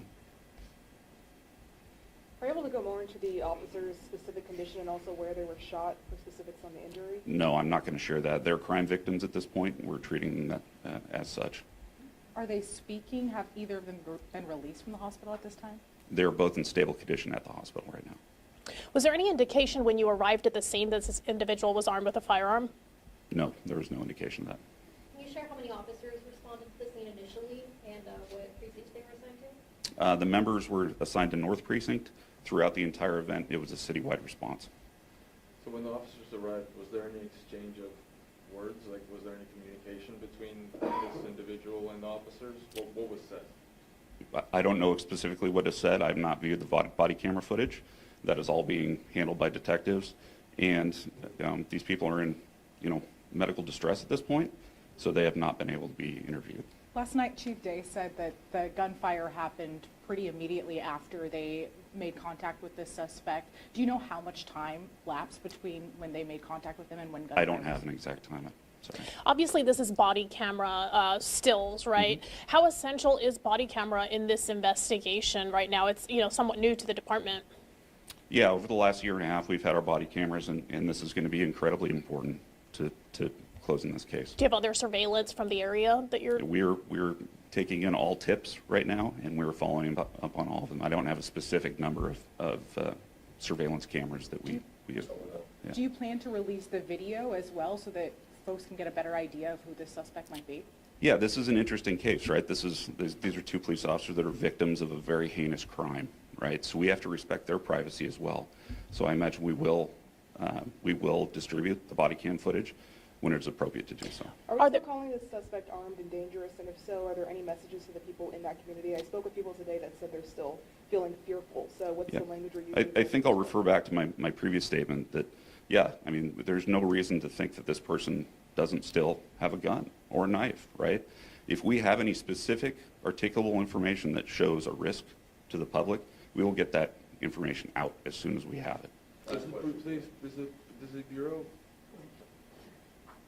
the Bureau have access to or contract with a company that would, say, deploy artificial intelligence to match? No. Then that's not something that the Bureau would do. No, the city doesn't allow that. Is the search still just in that Lloyd District, Gulch area, or are you working with other agencies in other counties to expand that? We are taking in every lead that we possibly can and following up on each of those leads wherever they may be. You said that this shook your bureau to its core. What are you guys doing to support your officers at this time? You know, we have a very robust wellness program, an EAP program. They're working overtime to take care of our folks. I mean, this is obviously a very shocking incident for all of us. Can you just share how many This is officers the last question. initially responded to the threat with weapon call and which hospital these two officers were taken to? I don't have the information that you need, and I'm not going to disclose the hospital. Thank you.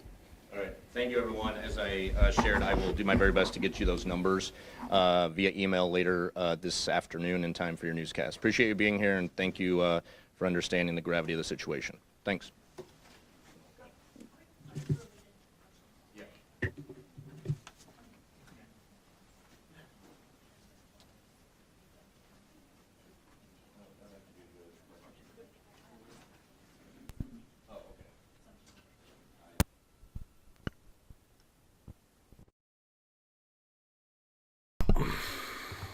There you have it. Yeah, I saw some questions there. Let me get to that.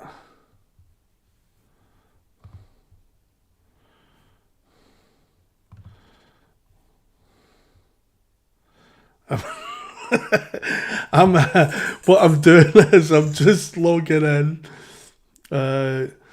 The David told me to check my email, so I've logged in. I've logged in and checked the email, and he sent me. David sent me a Keir Starmer t-shirt. It says "Hang in there, it gets worse," which is pretty cool.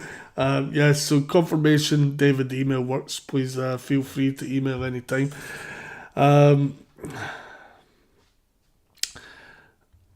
Some good points here, but here's the gist here. Again, David, thanks for the email. That was awesome. Eli's saying, I feel like they know fuck all and are paddling around in a circle. They are. That's the problem, because what happens is the UK and the United States is quite frustrating, because in the UK, the police tell you nothing. And they might have a press conference a day later or a couple of days, whatever. And even at them, they tell you nothing. In the US, as soon as at all possible, after an incident happens, they're expected to be out in front of the press telling people what's happened. So sometimes they just don't know anything. The problem with places like Portland, Minnesota would be, Oregon, Minnesota would be another place where it's a situation is like this. And it's happening in other parts of the US as well, where the woke took over, especially post George Floyd, but even before that, but especially after that. The police have become so beaten down and so hammered with new regulations of what they can and can't do, defunded in a lot of ways, not completely, but funding cuts, etc. They are out on a limb, and they get caught out constantly at not being able to investigate properly and things like that because of these cuts. And a lot of the time, the person at the top is a DEI hire and things like that, and I know that people complain about you saying that. I don't care who does the job as long as it's the best person you could find to do the job, especially when it comes to something like being the chief of police. Frankly, I'm entirely shocked. I was like, I nearly fell out of my chair when I first put this press conference on earlier, and the police chief came out and he was a white guy. I couldn't believe it. In Portland, Oregon, of all places, do the protesters know? Do you know what I mean? Like, for fuck's sake, it's unbelievable. Yeah.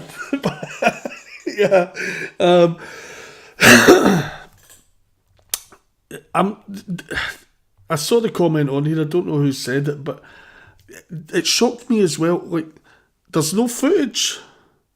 That would seem incredibly surprising. You'd think there'd be footage that you'd at least be able to hear noise from, because the one in the car is always running. And then they've got body cams as well, especially in Portland. All the cops have body cams. It is like mandatory in a woke state. I think all cops should have body cams. I think it's just good practice, because it stops new BLMs popping up and all that, because as soon as they try to, you go, well, let's look at the body cam footage, shall we? Oh yeah, he came running at the cops with a machete and they shot him. I see. So he wasn't just had his hands up and that then. Do you know what I mean? Like, it's a really good thing. Protects everyone, the public and the police, especially when you've got other human beings going around with guns on them. It's good to know that they're, from that point of view as well, it's good to know that they're accountable. Let's be fair about it. But it's good for the safety of the cops, everyone involved, let's face it. So yeah, I think it was Eli that said it, I'm not sure, but it seems ridiculous that there'd be no footage. Yeah, it was Eli. Yeah, I think it's silly. And Julian also said they're circling and struggling. Yeah, they didn't have any information at all. They gave us a picture of him though, so let's, where was that in it? Let's go back and have another look at the culprit. I mean, that's him there. Yeah, far better a shot of this image, this one here in the thumbnail for this video. Bolo and this guy, this is who we're, be on the lookout for him. This is who we want. Guy with a beard here. No, look, I might be wrong. He might be a massive right-wing lunatic, Trump-loving, steak-cooked rare, just animal of a man. But I'm looking at that guy, and let me tell you what I see. Portland ICE protester. That's what I see when I look at him. I've watched a lot of Portland ICE protesting on streams in recent times, and he looks like he fit right in there. In fact, I'm not sure I've not seen him down there, by the way. He would fit right in. Funny, that's fallen right off the scene. Why is that fallen right off the scene, the Portland protests? Because it's winter. There's not many of them out there. That's another thing about the protests in Minnesota. The media, and Tim Walz, by the way, and that Frey, the mayor of Minneapolis, they're trying to make you believe that it is droves of Minnesotans that are against ICE and all that. It's not true. They're getting a lot of media coverage. But when you pan out at most of these protests, you get a couple of dozen people making noise and making a nuisance of themselves. But because they're part of that groupthink on the woke side, and so are the people at the media channels. I've been watching a lot of Fox 9 out of Minneapolis. And Fox, if you're thinking of Fox, the cable station, different deal. Fox 9 Minneapolis, that church thing with Don Lemon the other day, I don't know if you saw that, it was disgusting. They've not touched it. Not touched it. What they have done is talked about how terrible ICE are, etc. And wall to wall, the main guy, who doesn't look dissimilar to this fella, by the way, who was in the church ranting and raving in people's faces, even at children and old people. He had a press conference today with the head of BLM in Minnesota. They still matter in Minnesota. The rest of the world have told them to bounce, but Minnesota, they're still a thing. But the head of BLM and that guy had a press conference with like 4 or 5 other people outside the federal building in Minneapolis, and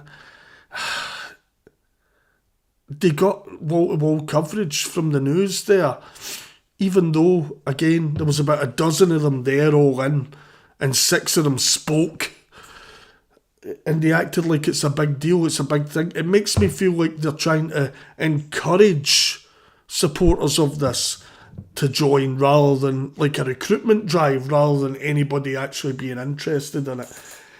And I'll tell you what will be the biggest showing of that. Let's see how the election goes in November in Minnesota. That'll be interesting. Kamala Harris and Tim Walz running against Trump and Vance last year in the presidential election. Think about this. Solid blue state, Minnesota, right? They only won it by 5 points. That's not normal for Minnesota. But if you think about Tim Walz, their governor, was running as the vice president on that ticket, and the money that they've been spent there, and just has name recognition, brand recognition, and they still only won Minnesota by 5 points. If only by that metric, Republicans are going to win there, but it won't be judged by only that metric. There'll be other factors involved, of course. So there's more to it than that. But this is the guy we're looking for. We don't have a name yet, so we're calling him the Adidas Killer. If you don't know why, you weren't here when we said it, refer back to the chat, like, subscribe and share the channel, and we'll tell you next time what Adidas Killer means. But that's the guy we're looking for. The Adidas Killer. Both the officers are alive, so he's technically not a killer. But that's what we're calling him. Let me do one more catch up in the chat here. David said a few years back. By the way, before I get to that, did anybody see today, actually, we're doing this. Hang on a minute. Bear with me here. Hang on. We're going to do this. Did anybody see the wacky Albanian guy has just been found guilty in Scotland, so they're allowed to show it now? Now, what he done was, I mean, it's off the charts, but let me show it and then we'll talk about it.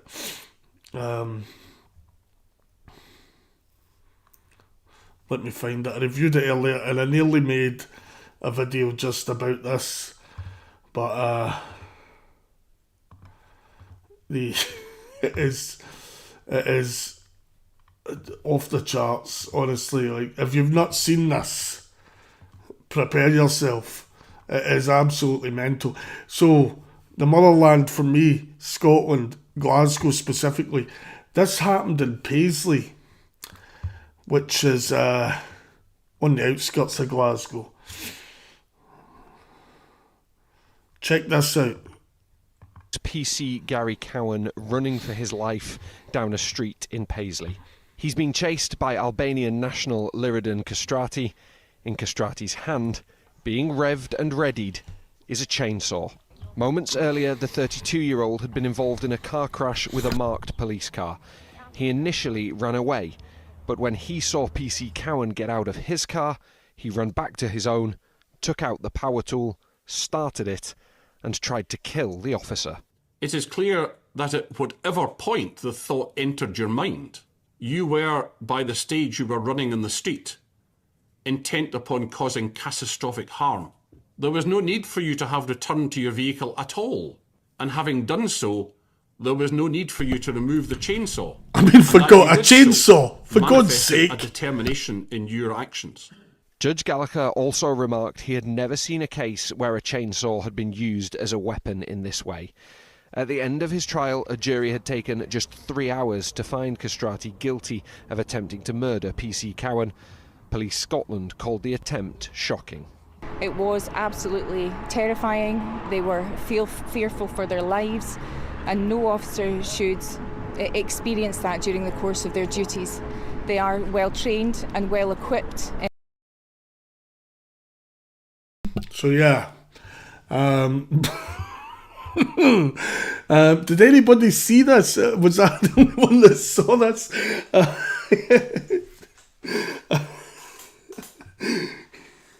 The guy, Albanian national, he was upset. He was upset about his immigration status. I think he wasn't getting to stay. God knows what he did, because you know, I mean, like, he's not going to let anybody stay. But he rammed a police car, so he deliberately targeted the cops, and then as one of the cops gets out of his car, he then gets out of his car a chainsaw and revs it up. It's like it's straight out of a horror movie. Revs up the chainsaw and chases the cop down the street. Now, this has taken nearly 2 years to come to light, because especially in Scotland, the UK in general, but Scotland's even more strict on it, that identities are kept secret, details of trials are kept secret until after the conviction. You should be able to report on trials day to day, like just as it happens. And this is disgusting that the public aren't allowed to know, because you could go to the trial in the public gallery and watch it. So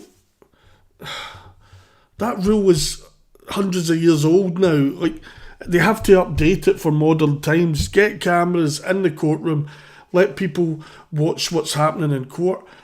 And I've got a good case for you, for a good reason why they should have to. Let's put it in terms the woke can understand.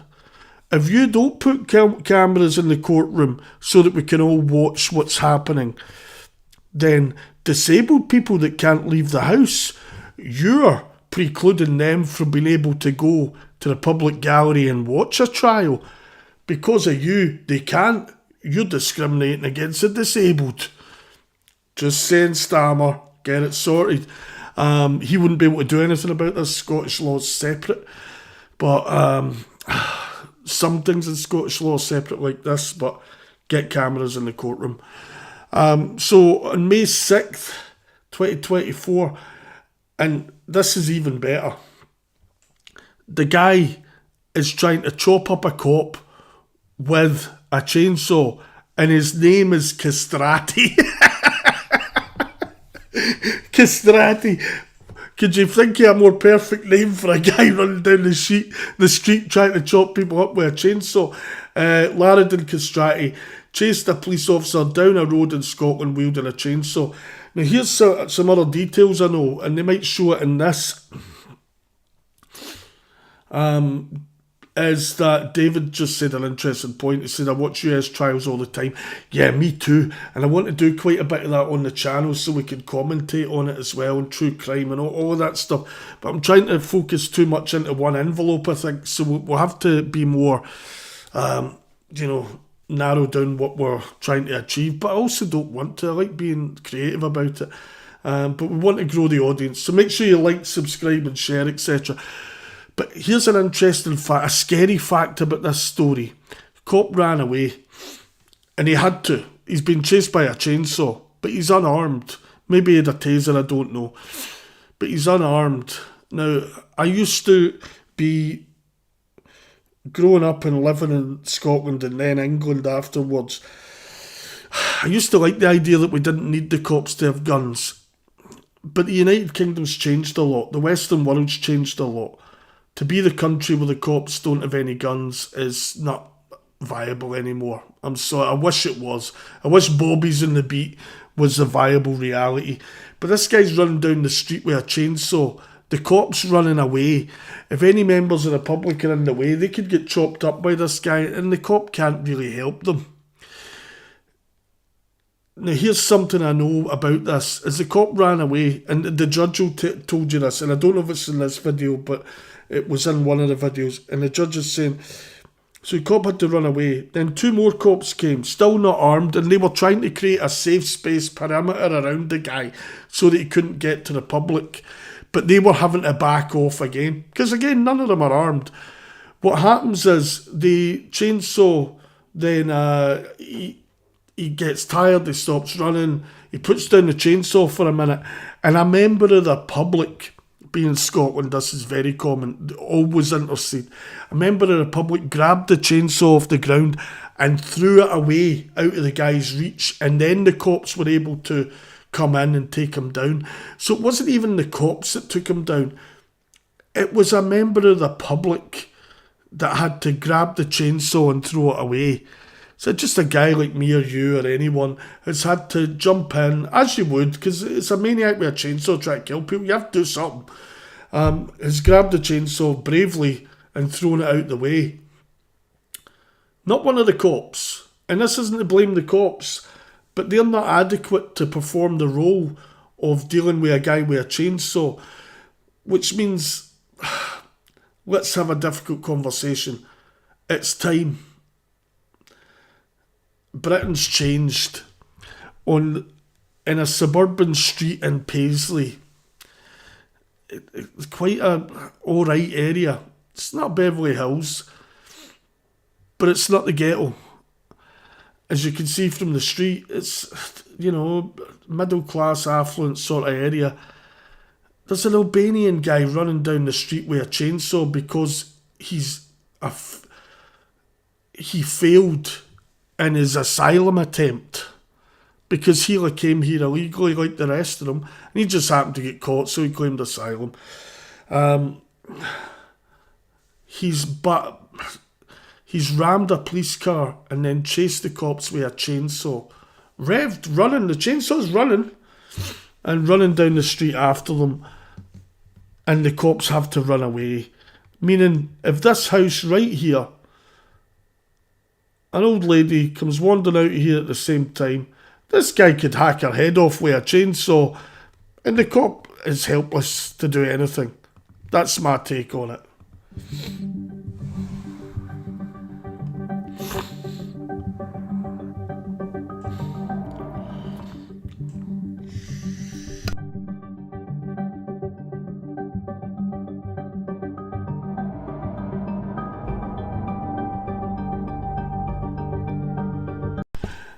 David said he's surprised a member of the public wasn't arrested. Sorry, I'm interrupting the video. I know I'm bad for that, but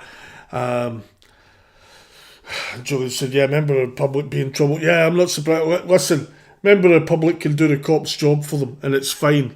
He probably won't get a medal or anything, should, but if he says something on the internet about anyone, he might be the one that goes to jail, and he might get a sentence as harsh as this guy. Guess how long this guy was given in prison? Now, bear in mind, he's tried to chop up cops with a chainsaw. He's rammed his car into the cops. Then he's chased them down the street with a chainsaw. The chainsaw's running. It's a horror movie scene. Everyone's in danger. He was given a 10-year sentence. He'll probably serve 5. He should be put in prison for the rest of his life. Any justification he has, it's either prison or a mental institution for the rest of his life. There is no way this guy can ever turn around and say that he had any intentions other than to commit mass murder with a chainsaw.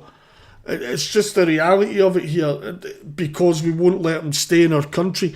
That's like if I invite someone over to my house and say, or I don't invite them, so they walk in and then I chat to them and I'm like, oh, I don't really want you to stay. You can stay a wee while out of the cold, but then you have to go.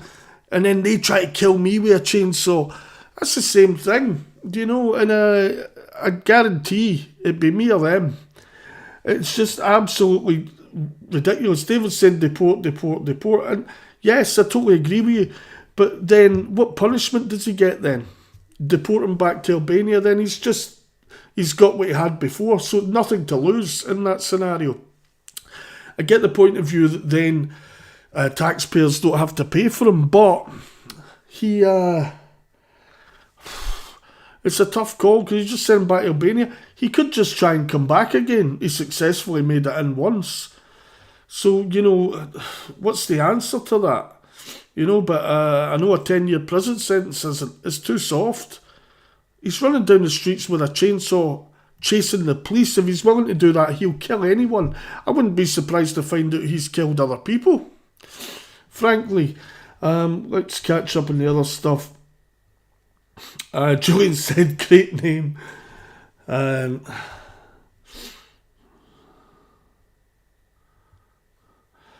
Julian also said, half sentence, then third off if you pass for a tag with the governors. Yeah, exactly. And he's been given 10 years, so what's he going to do? 3.5?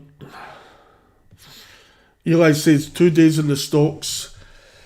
Do you mean maximum? I think you mean minimum. Then put on a burning boat to Antarctica. That's in one night me and Eli were here discussing what Backlash the Nation would look like, and I completely agree. 2 days in the stocks and then on a burning boat, sent out to sea, sounds about fair. I think that's a fair judgment. Yeah, I'll concur with that. Case closed. David said, I wouldn't trust many cops with guns. Well, that's the problem, though, isn't it? And this is the issue, though. With how much the Western world's changed, the only country left that's got cops cutting about with no guns within the major countries is the United Kingdom. And the problem with that is that means they're a laughingstock to these criminal madmen, fighting age military men that come in that don't care about our established rules and our established sense of fair play and what's a liberty and what's not. So they take bigger liberties than the people who are already in the United Kingdom would. And then to the point of the guy's chasing the police down the street with a chainsaw and the police are running away from him full pelt. They're in no position to then protect the public from this guy wielding again a chainsaw and chasing them. Full pelt chasing them, and they're running away full pelt with they're trying to run a marathon or something. They're chasing Usain Bolt or something here, faster than a marathon. they are making for the hills here. Any one of these houses, someone could just walk out at the wrong minute here, and chainsaw guy's gonna hack them up. You're banging trouble. There's a van driving along. If you're driving along that van or that van, and now you're like, what the fuck is this? I'll tell you what I would have done though, and this isn't bravado talking, because it's not that brave to do. I'm in that van.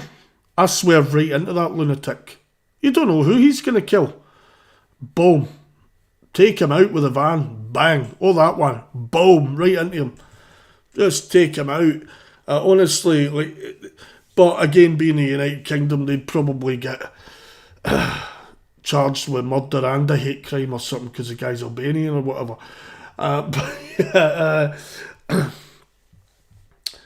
And then we got to David's surprise member of the public wasn't arrested. 10 years then deport. Yeah, and that's what's going to need to happen. He does the 10 years, then gets deported. David said 10 years in bread and water breaking rocks. I wish. I'm all for prisoners being treated well, but foreign nationals wielding chainsaws, I'm all for them getting kicked up and down the street. Frankly, it's not good enough. And their prison sentence, I think that a really good way to deal with these, it could never happen, it's pie in the sky, but would be the judge go, just before sentencing, somebody find out for me what prison's like in Albania. Okay. We're going to pay for you to be kept in solitary confinement in Albania for 10 years. Court adjourned. Do that. Pay the Albanians whatever it takes to make that happen. Julian said we're softest touch in world laughingstock. Well, frankly, it's the only country in the world where I could imagine a scenario where the cops are full pelt running away like this from a guy with a chainsaw. Any other country in the world, the cops shoot the guy. It's quite simple. Unequivocally, just shoot him. David says, plead guilty, you get about a third off. Yeah, so we'll see what he does. We'll see what sort of prison term he does, and he'll have a PlayStation in his cell. He'll be living a dream. He'll be well chuffed. Eli's saying, because they don't have guns to stop shit from going down. Exactly right. And again, like I said, when I was growing up and my formative years, I was like, oh God, no, we don't want the police having guns. It was a different country. It's not the same. The very idea, and it wasn't utopia, but the very idea of somebody cutting about with a chainsaw chasing the cops, just pretty unthinkable, frankly. But now it's a reality. And he's not randomly doing it. He rammed the police car first. He targeted them. And then David said, copy those South American jails. Absolutely. Just do that. And look, if people understand that if you come to the United Kingdom illegally, that you get thrown into a South American hellhole just for coming illegally, they wouldn't come. That's simple as that. David said, I saw a vid of UK cops dragging a legless guy out of a wheelchair the other day, arresting him. Yeah, he probably sent a tweet and they didn't like the tweet he sent. Just simple as that.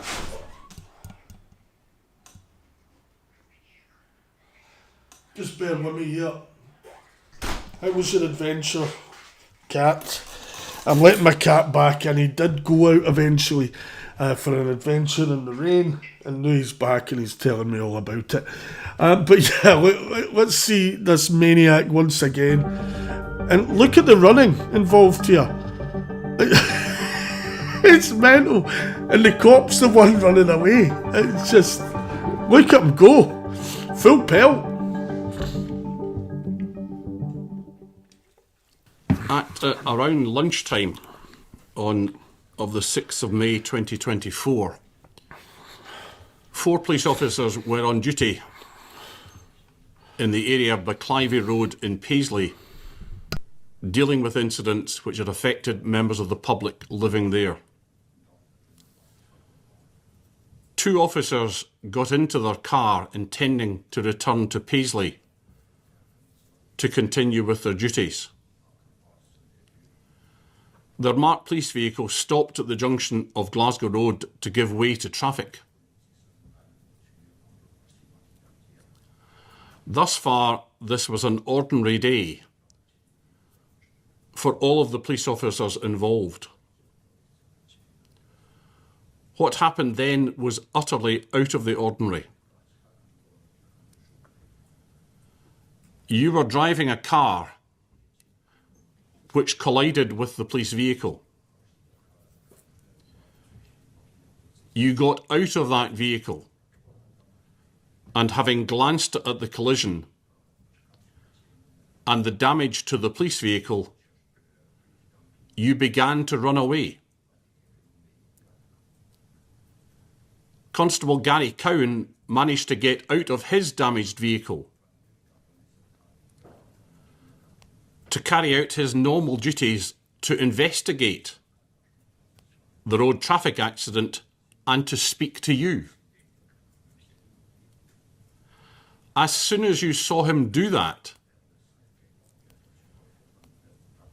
you didn't continue to run away, but you returned to your car, opened the rear door, and from the rear of the car removed a chainsaw. You removed it from the bag in which it was contained. You removed the guardrail on the chain. You started it up and roared the engine of the chainsaw. As you did so, you shouted in English an abuser remark about the police. PC. Do you know what? Maybe you've got stammer in the brain, I was going to say, but I'm looking at he does look like Keir Starmer, and they're both in the legal profession. That if Starmer hadn't become a politician, he might have become a judge. Bear that in mind, how Starmer behaves and how he thinks, and then when you're puzzled about the decisions judges are taking, try and remember that they're coming from uber liberal backgrounds these days, and have been for the past 40 years, to end up at this point where they're a judge or they're prime minister or whatever. Now they're bringing all of that baggage with them, and then the decisions they make are based on that. And he gives this guy 10 years for this chainsaw deal. He probably didn't have much more option than that. It was probably letting Max. Look, to round off in a brilliant way to end today. It's been amazing, guys. I've absolutely loved it. I will be back tomorrow. I said that last time and I keep saying it, but I will be. It's just it's taking time longer than I'd like. Again, I'll say it, to get up and running. To end on, after he gets sentenced here, this guy, this video doesn't show it. The videos don't show him at all in court because it's not allowed, but the concession they've made to the public is that they'll let you see the judge give his ruling. That's frankly, it's okay, it's a step forward, but no, we need the whole thing. So, after he's convicted and told his sentence here, he starts banging on the table and he says, the judge is a terrorist and he says Britain is a terrorist country. So the judge is a terrorist and Britain is a terrorist country, according to Castrati, the chainsaw-wielding madman of Paisley, but technically of Albania. So there you have it. According to Castrati, Britain's a problem, and so is the Keir Starmer looking judge. I'm going to go away personally. I'm going to go and try and find the video of the cops dragging the guy with no legs out of his wheelchair and try and find out what that was about. I'm assuming he wasn't a bank robber or anything like that. It seems unlikely.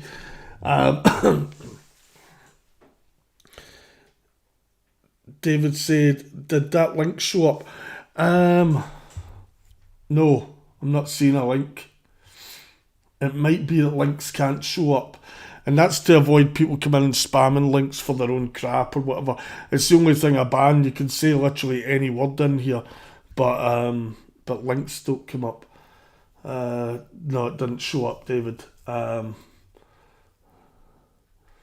No, links won't come up. And it's not because of you guys. If I change it, then I need to change it back, and I can't be bothered with that. It's not for you guys, it's for half-wits that would come in. But that was in a time before I had moderators. I've got 2 moderators now. Eli the Great's a moderator, and so is Aryan. Not seen Aryan for a while, but I'm the one that's been AWOL missing. Eli said, if I ever record an album, that audio for the opening track would go so hard. It was pretty cool. But yeah, there you have it. We are all terrorists, and the guy with a chainsaw's the victim. Frankly, I'd be surprised if Keir Starmer doesn't pardon him and give him British citizenship tomorrow. Now it's came up. It's came up now. I don't know what you changed to make it come up, but it's come up now, David, the link. We can see it now.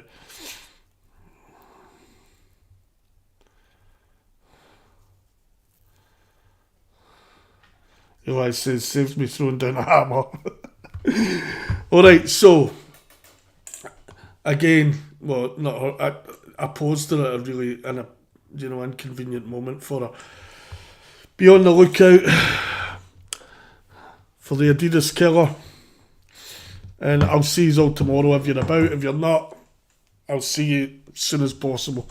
Don't forget, by the way, please feel free to comment on the community page. It's for you guys, it's not just for me. But feel free to say whatever you like on there. And feel free to email me like David did. And I'll try and keep up with them. But thanks a lot, dudes. Eli, David, Julian, not just friends of the channel, friends of mine at this point. We've had so many chats, it's amazing. Did you just code it in? Old school, nice. Yeah, he's done well there. What is that the wheelchair guy? Yeah, I'm going to copy that because this is definitely going in an extreme. we need to know. So I'm copying that. But I'll see you soon. Thanks a lot, guys. Take it easy. Have a good night. Stay safe and look out for the Adidas killer.